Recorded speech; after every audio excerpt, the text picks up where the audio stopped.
Alright, the last film I'm reviewing this week is called Easy Virtue, and when I looked at the list of movies I was supposed to review this week, I couldn't for the life of me remember this one. Why could I not remember it? Did I actually not see it? Did I overlook it and just forget to see it? I actually had to go on the Internet Movie Database to remind myself what it was, and I said, oh yes, the Jessica Biel film. Well, I said earlier that Robert Pattinson, despite not being good at all in Little Ashes, well, there's still hope for him. Jessica Biel should stick to just playing a hot woman in an Adam Sandler comedy because she's just so unconvincing in this period piece of a film. I truly now think she's a lost cause. I don't really think Biel is terrible, more or less that she's just not any good. Now, Biel plays Larita, or whatever how you pronounce it, who is brought home by her boyfriend to meet his parents.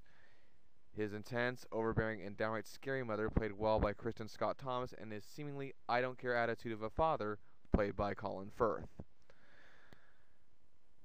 This is just a lackluster courting story set in the 1920s with Biel's character being different from most women of that age because she's a race car driver, a 1920s Danica Patrick, if you will.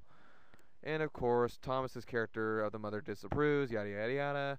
I remember the film tried to play off of each of the women's differing roles, but only Biel was just so unappealing, and yet as an actress, and her character was even unappealing, as I felt the writers just tried way too hard for when it came to shaping her personality.